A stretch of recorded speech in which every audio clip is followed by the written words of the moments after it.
每一晚睇住咧嗰啲投注攬咧，咁你就會好心驚肉跳喎。投注嘅額多贏出嚟，我要賠錢俾人。係喎，佢中咗你啊，真係好大件事。係啊，我梗係好想佢輸啦，係咪咁樣？梗係啦，梗係啦。但係佢好抵嘅喎，佢輸咗收9折，但係贏咗我10足俾佢嘅喎。所以每一個禮拜到呢開賭時間咧，嗰種緊張情況咧就好交關。嗰陣時係冇計數機嘅，咁我哋咧就要揸住個算盤喺度啦。呢個投注幾多錢？如果贏出嚟就輸幾多？其他啲夠唔夠冚數？唔夠咧就要補飛啦。如果夠冚嘅，咁唔緊要，同佢搏一搏。哇！成日都計數。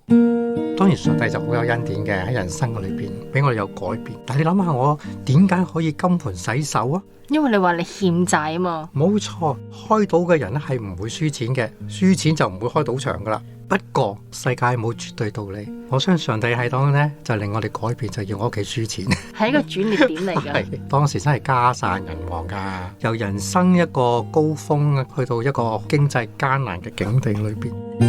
都要提下自己，點解我成日心裏邊都會問，點解我冇呢？又唔見你問點解我有嘅喎？即係人好少話，點解我會有呢啲嘢嘅？